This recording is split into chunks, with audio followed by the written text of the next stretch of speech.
Hello दोस्तों, स्वागत है आपका अपने YouTube channel Rohit Goswami law classes में। और आज मैं आपको कराने वाला हूं LLB थर्ड ईयर सेम आपका 6 कोड है आपका 6003 या 603 एक्ट आपका ह्यूमन राइट जिसे हम मानवाधिकार कहते हैं। क्वेश्चन नंबर आपका 1 है, वेरी वेरी इंपॉर्टेंट क्वेश्चन है। लोकहित बाद क्षेत्र महत्व एवं और अधिकारों का वर्णन कीजिए, इसके बारे में आप बताइए। ये हमारा दिया हुआ नंबर है। अगर किसी स्टूडेंट को PDF नोट्स चाहिए या आपको किसी भी प्रकार की लॉ से रिलेटेड जानकारी चाहिए या आपका कोई डाउट है तो आप यहाँ पर SMS करके हमसे बात कर सकते हो। प्लीज व्हाट्सअप SMS करें, कॉल ना करें। अगर किसी स्टूडेंट का सेमेस्टर मैच नहीं करता है, आप किसी अदर यूनिवर्सिटी से हो और आपका कोड भी मैच नहीं करता है, तो आप परेशान ना होना। आप अपने एक्ट के अकॉर्डिंग तैयारी करना और अपना सिलेबस देखना, ठीक है।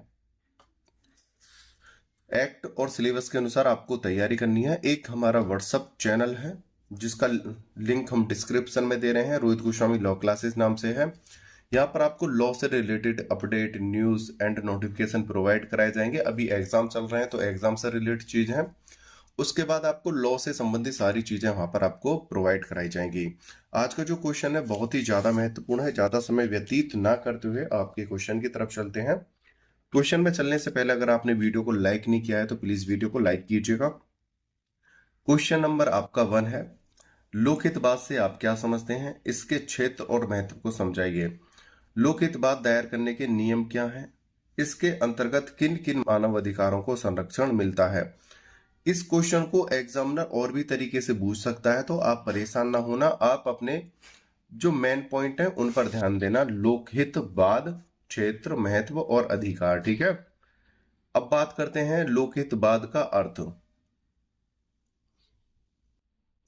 Meaning of public interest litigation.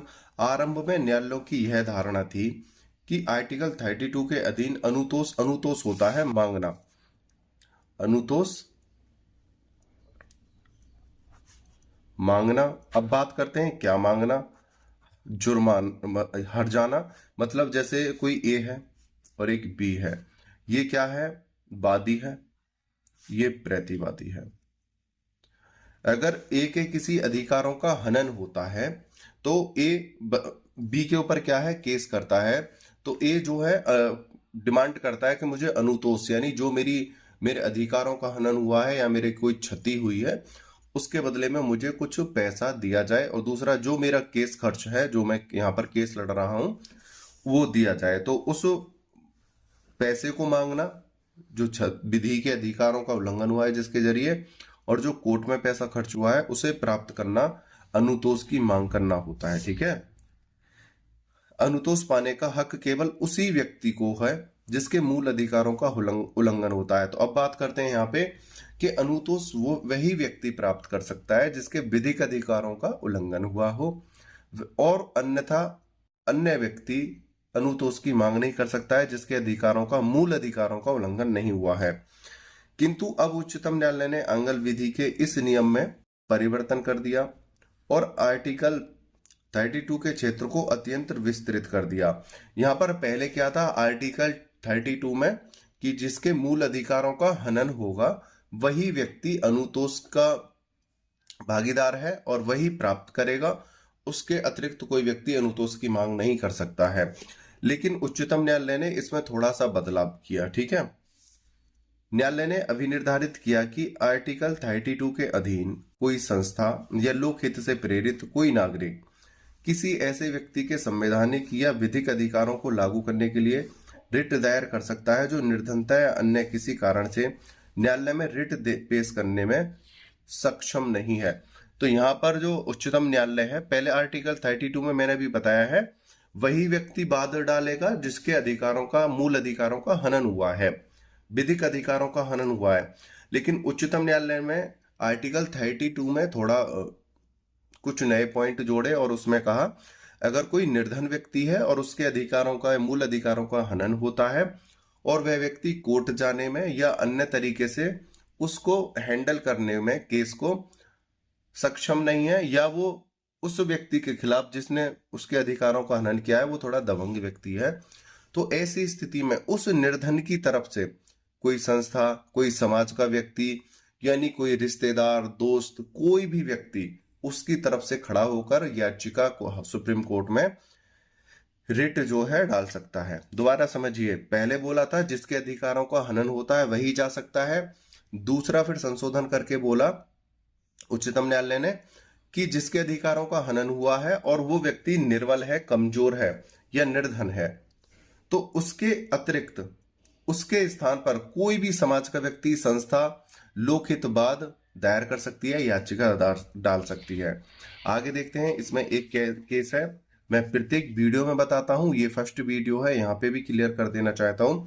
जब आप पेपर करोगे तो वहां पर आपको कुछ चीजें ऐसी हैं जिनका आपको अच्छे से ध्यान रखना है। जैसे आपको ब्लैक एंड ब्लू पेन का इस्तेमाल करना है, आपको केसेस लिखने हैं, आपको डेफिनेशन लिखनी है, ठीक है। और 4th नंबर पे आपको हेडिंग लिखनी है। 5th नंबर पे अपनी राइटिंग पे थोड़ा वर्क करना है, ठीक है, अच्छी राइटिंग होनी चाहिए। 6 पॉइंट है, ज्यादा नहीं लिखो, कम लिखो, सटीक लिखो। ये नहीं है कि हमने आज 5 पेज भर दिए, हमने लॉन्ग क्वेश्चन में 6 पेज भर दिए, ऐसा कुछ नहीं होता है। कम लिखो, सटीक लिखो, ठीक है। तो इसमें एक केस है, एग्जाम्पल नंबर 1 है केस का, एसपी गुप्ता और अन्य बनाम राष्ट्रपति और अन्य। इसमें यह निर्णय दिया गया कि यदि कोई व्यक्ति या समाज का कोई वर्ग जिसको कानूनी क्षति पहुंचाई गई, समाज का कोई वर्ग है जिसको कानूनी क्षति पहुंचाई गई, अपनी निर्धनता अथवा किसी अन्य कारण से अपने कानूनी अधिकारों के संरक्षण के लिए न्यायालय में जाने में असमर्थ है, तो समाज का कोई अन्य व्यक्ति या संघ न्यायालय में उसको पहुंची कानूनी क्षति के निवारण के लिए अनुच्छेद आर्टिकल 32 के अधीन आवेदन दे सकता है। यहाँ पर बोला है इस केस में, अगर कोई व्यक्ति निर्धन है और उसके कानूनी अधिकारों का उल्लंघन हुआ है, क्षति पहुंची है, मूल अधिकारों का हनन हुआ है, और वो कोर्ट जाने में निर्बल है, निर्धन है, तो उसके अतिरिक्त तो कोई भी व्यक्ति, रिश्तेदार, समाज, संस्था, कोई भी वहां पर स्टैंड ले सकता है और उसकी तरफ से रिट दायर कर सकता है। आगे चलते हैं, लोकहित वाद का क्षेत्र एवं महत्व। इसमें एक देखो, डायरेक्ट हमने क्या है, केस लिखा है। अगर जैसे यहाँ पे लोकहित वाद का क्षेत्र एवं महत्व, अगर हम इसको एक्सप्लेन करने जाएंगे तब हमको इतने अच्छे नंबर नहीं मिलेंगे। जब हम हेडिंग के साथ हम उसमें केस ऐड कर देते हैं। और एक चीज और ध्यान रखना, ये जो हमारी हेडिंग है, इस हेडिंग के नीचे मैंने अंडरलाइन किया हुआ है ब्लैक लाइन से। अगर आप इसी प्रकार से स्किल से वहां पे अंडरलाइन करोगे तो आपको और अच्छे नंबर मिलेंगे, ठीक है। Example number 2, peoples union for democratic rights बनाम भारत संघ। इसमें उच्चतम न्यायालय ने लोकहित वाद के क्षेत्र एवं महत्व को स्पष्ट करते हुए यह निर्धारित किया कि समाज के निर्धन और कमजोर वर्ग के लोगों के संवैधानिक और विधिक अधिकारों की संरक्षा कराने में इसका काफी महत्व है। लोकतंत्र में लोकहित वाद विधि शासन का एक आवश्यक तत्व है। विधि शासन केवल धनी और सुविधा संपन्न वर्ग के अधिकारों को ही नहीं, वरन निर्बलतम वर्ग के लोगों के अधिकारों की भी संरक्षा करता है और उन्हें न्याय प्रदान करता है। जो लोकहित वाद होता है, इसमें बोला है लोकहित वाद का उद्देश्य ही पहला तो ये है कि जो कमजोर है, निर्बल है, उसके जो मूल अधिकार हैं, जो कानूनी अधिकार हैं, उनका जो हनन हुआ है उसे प्राप्त करना। और इस केस में ये बोला है कि यही नहीं है कि लोकहितवाद के जरिए से हम जो अमीर लोग हैं उनको ही हम न्याय देंगे। उच्चतम न्यायालय के जरिए से सिर्फ अमीर लोगों को ही न्याय मिलेगा, नहीं, यहाँ पर सभी व्यक्ति समान हैं और सभी को न्याय दिया जाएगा। अगर कोई निर्बल और निर्धन है तो उसकी याचिका कोई अन्य व्यक्ति दायर कर सकता है। आर्टिकल 32 उसको इस प्रकार की शक्ति प्रदान करता है। मूल अधिकार प्राइवेट विधिक और निकायों के विरुद्ध भी उपलब्ध हैं। यद्यपि आर्टिकल 32 में कहा गया है कि मूल अधिकार केवल राज्य के विरुद्ध ही उपलब्ध हैं, मतलब राज्य का मतलब है हमारे देश, मतलब देश का जो कानून है, उन कानूनों का अगर कोई व्यक्ति उल्लंघन करता है या कोई सरकारी व्यक्ति उल्लंघन करता है तो उसके प्रति हम याचिका दायर करते हैं। लेकिन परंतु अपने हाल के निर्णयों में उच्चतम न्यायालय ने यह निर्धारित किया है कि जहां किसी नागरिक के मूल अधिकारों का उल्लंघन कोई प्राइवेट व्यक्ति करता है तो न्यायालय उसके विरुद्ध भी मूल अधिकारों को लागू करने मूल अधिकार लागू करेंगे और पीड़ित को प्रतिकर दिलाएंगे। प्रतिकर का मतलब होता है अनुतोष, जो अभी मैंने सबसे पहले बताया था, पैसे का जो हर्जाना होता है वो दिलवाना। यहाँ पर बोला है सबसे पहले तो अगर कोई राज्य है, राज्य के अंदर कोई प्रशासनिक अधिकारी है, वो अपने कार्य पर बैठा है और किसी व्यक्ति के मूल अधिकारों का हनन करता है तो उसके ऊपर याचिका दायर की जा सकती है, रिट उसके खिलाफ दायर की जा सकती है सरकारी व्यक्ति, राज्य का व्यक्ति। लेकिन इसके अतिरिक्त और बोला है अगर कोई समाज का ही कोई प्राइवेट व्यक्ति है, वो सरकारी नहीं है, प्राइवेट व्यक्ति है, या कोई अन्य व्यक्ति जो सामाजिक व्यक्ति है, प्राइवेट है, वो किसी व्यक्ति के मूल अधिकारों का या विधिक अधिकारों का उल्लंघन करता है तो उसके ऊपर भी हम याचिका यानी रिट दायर कर सकते हैं।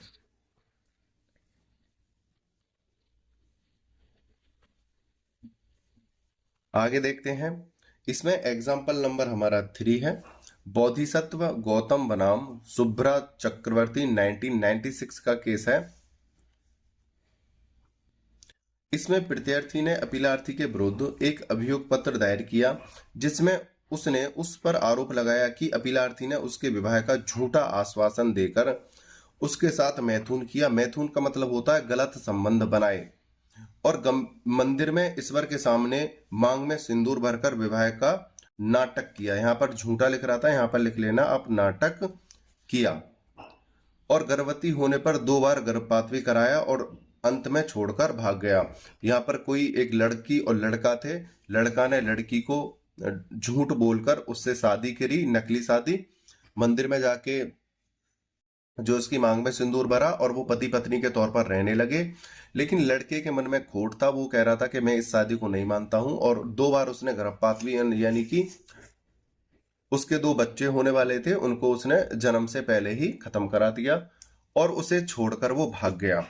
इसमें उच्चतम न्यायालय ने यह निर्णय दिया कि उच्चतम न्यायालय को अभियुक्त द्वारा मुकदमे के दौरान प्रत्यार्थी को अंतरिम प्रतिकर दिलाने के लिए विवश करने के लिए आदेश पारित करने की शक्ति है। न्यायालय ने आदेश दिया कि आपराधिक परीक्षण के मुकदमे के दौरान अभियुक्त 1000 रुपये प्रतिमाह प्रत्यार्थी को अंतरिम प्रतिकर देता रहेगा जब तक कि उसके ऊपर लगाए गए आरोप सिद्ध नहीं कर दिए जाते हैं। यहाँ पर बोला उच्चतम न्यायालय ने सबसे पहले तो इस व्यक्ति पर हम यह कार्रवाई कर रहे हैं कि जब तक यह केस चलेगा तब तक आप महिला को खर्चा दोगे 1000 रुपये प्रति माह है। उसके बाद ये जो हमारा केस है जो आगे जैसे चलेगा, जैसे गवाह और सबूत जैसे तथ्य हमारे पास उपस्थित होंगे, उसके बाद निर्णय होगा कि आपने झूठी शादी करी थी या आपके ऊपर आरोप है या नहीं है, वो बात की बात है। लेकिन जब तक केस चलेगा तब तक आप जो है 1000 रुपये प्रति माह इसे प्रतिकर अनुतोष के रूप में देते रहोगे। आगे है अमानवीय व्यवहार के विरुद्ध संरक्षण। एग्जाम्पल नंबर 4 है दिल्ली न्यायिक सेवा संघ बनाम गुजरात राज्य 1991 का केस है। इसमें अभिवक्ता संघ दिल्ली और न्यायाधीश संघ ने आर्टिकल 32 के अधीन लोकहित वाद दायर करके न्यायालय की प्रतिष्ठा और गरिमा की सुरक्षा के लिए समुचित कार्रवाई करने की प्रार्थना की। गुजरात की एक तहसील नादियाड़ के पुलिस अधिकारियों ने झूठे आरोप लगाकर वहां के जज श्री पटेल को गिरफ्तार किया और हथकड़ी लगाकर सड़क पर घुमाया। यहां पर क्या था, एक जज थे जिनका नाम था श्री पटेल। ये गुजरात के जो कोर्ट थे वहां के क्या थे, जज थे। लेकिन यहाँ के पुलिस अधिकारियों ने इन पर एक झूठा आरोप लगाया और इनको बंदी बनाया। बंदी बनाने तक तो सही था, किसी पे आरोप लगाया आप बंदी बना सकते हो, उस पर कार्रवाई कर सकते हो। लेकिन इन्होंने मानवता को क्या शर्मसार किया। इन्होंने जज को हथकड़ी लगाया और बीच रोड पर पैदल इन्हें थाने तक लेके गए और साथ में ही इन्हें शारीरिक और मानसिक टॉर्चर भी करते रहे। तो इसमें उच्चतम न्यायालय ने 7 पुलिस अधिकारियों को न्यायालय के आपराधिक अपमान के लिए, उन्होंने बोला कि ये एक न्यायालय के वरिष्ठ जज थे और ये न्यायालय के कार्यकर्ता थे और ये न्यायालय में एक सरकारी पद पर नियुक्त थे। आपने न्यायालय का अपमान किया है, उस व्यक्ति का अपमान नहीं किया, आपने न्यायालय का अपमान किया है।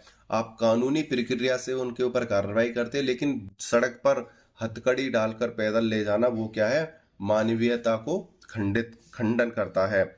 तो 7 पुलिस अधिकारियों को न्यायालय ने आपराधिक अपमान के लिए दोषी पाया और उन्हें कारावास का दंड दिया। तो यहाँ पर जो 7 पुलिस का अधिकारी थे उनको दंडित करते हुए, जुर्माना लगाते हुए उन्हें कारावास में जेल भेज दिया गया। ठीक है। बालकों को संरक्षण, एग्जाम्पल नंबर 5 है, यानी केस नंबर हमारा 5 है। एस.सी. मेहता बनाम तमिलनाडु राज्य 1991 का ये केस है। इसमें यह निर्धारित किया गया कि दिया सलाई होता है हमारी ये माचिस, ठीक है, ये जो माचिस होती है, निर्माण करने वाले कारखानों में जहां तीली में ज्वलनशील मसाला लगाया जाता है, बालकों को नियोजित नहीं किया जा सकता। नियोजित का मतलब होता है वहां पर काम में नहीं लगाया जा सकता, उन्हें वहां पर कार्य के लिए नियुक्त नहीं किया जा सकता, क्योंकि यह खतरनाक नियोजन की श्रेणी में आता है। उन्हें पैकिंग प्रक्रिया में लगाया जा सकता है। यह भी उनके लिए 5,000 रुपये का बीमा कराना आवश्यक है, जिसका प्रीमियम नियोक्ता देगा। यहां पर बोला था एस.सी. मेहता बनाम तमिलनाडु राज्य के केस में कोई भी बच्चा दिया सलाई, यानी जहां पर माचिस का निर्माण होता है, माचिस का कार्य किया जाता है, वहां पर कार्य नहीं करेगा, क्योंकि वहां पर खतरनाक मसालों का जखीरा रहता है। वहां पर बहुत ज्यादा मात्रा में मसाले रहते हैं। कौन से मसाले? जो ज्वलनशील मसाले होते हैं, उनमें कभी भी आग लग सकती है, खतरा उत्पन्न हो सकता है। तो वहां पर बच्चों का जाना उचित नहीं है। हाँ, आप बच्चों को अगर कार्य देना चाहते हो तो आप उन्हें पैकिंग में लगा सकते हो, ना कि मसाले के कार्य में। और साथ ही साथ आपको जब बच्चों को कार्य पर आप लगा ही रहे हो तो आपको 5,000 रुपए का बीमा उन बच्चों को देना होगा। उसको देगा कौन? जो बच्चों को कार्य पर लगा रहा है, नियोक्ता। ठीक है।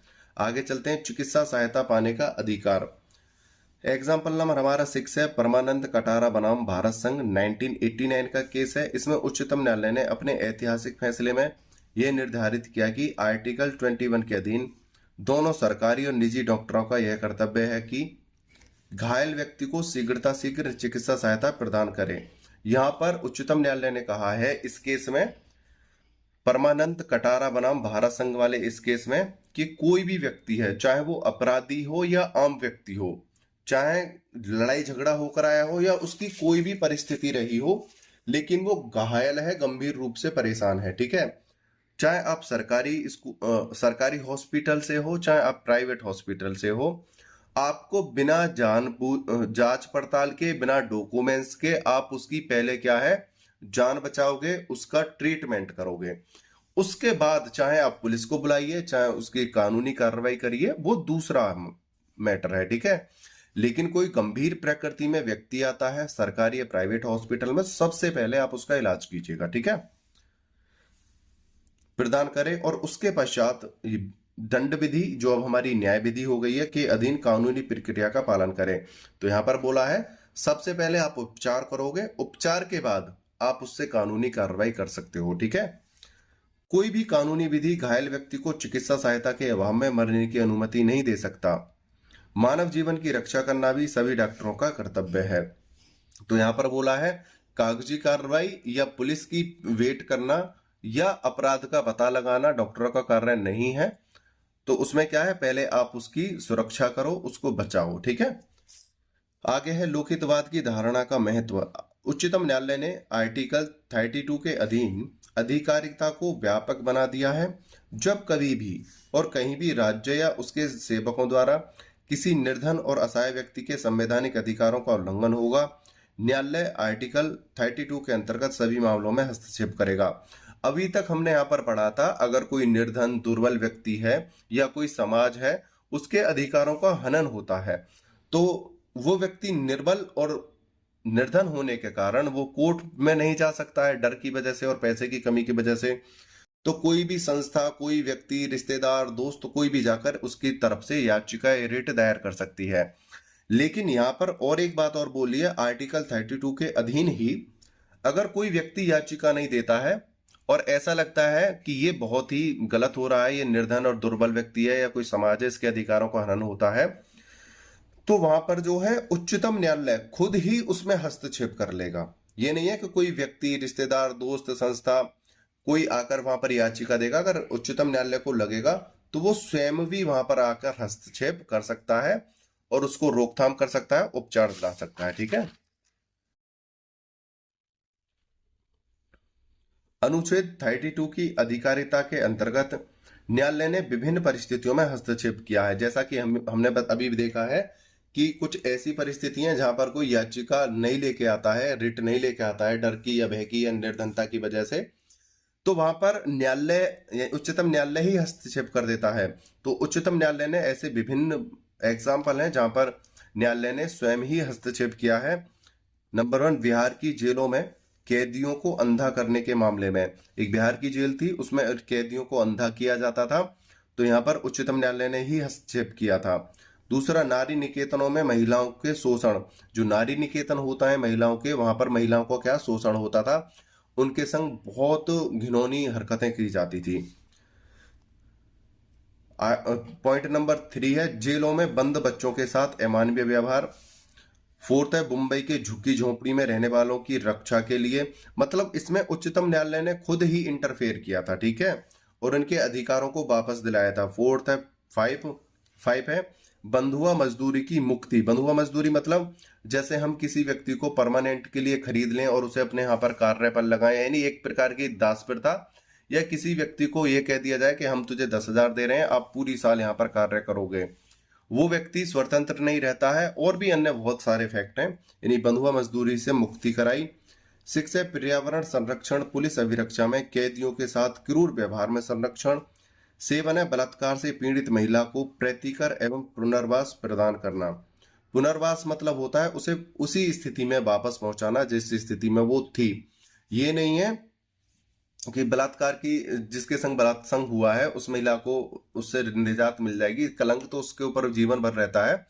लेकिन पुनर्वास मतलब उसको पहले जैसी जिंदगी जीने का एक और मतलब उस मोड़ पर ले जाना। ठीक है, जिससे कि वो एक अच्छा जीवन यापन कर सके। 8 है, दिल्ली के नागरिकों को जल और बिजली उपलब्ध कराने का अधिकार। ये थे उच्चतम न्यायालय ने जिनमें स्वयं ही इंटरफेयर किया था और इन अधिकारों को उन्हें वापस दिलाया था। यह था आपका लोकहितवाद, महत्व, उसके अधिकार और क्षेत्र। ठीक है, ये आपका पहला क्वेश्चन था। उम्मीद है आपको यह अच्छे से समझ में आया होगा। ज्यादा टफ लैंग्वेज नहीं थी, सिंपल लैंग्वेज थी। और नेक्स्ट वीडियो आपकी बहुत जल्दी अपलोड होने वाली है। आपने वीडियो को अंत तक देखा, मुझे अच्छे से सुना, उसके लिए धन्यवाद। टेक केयर, बाय बाय, जय हिंद, जय भारत।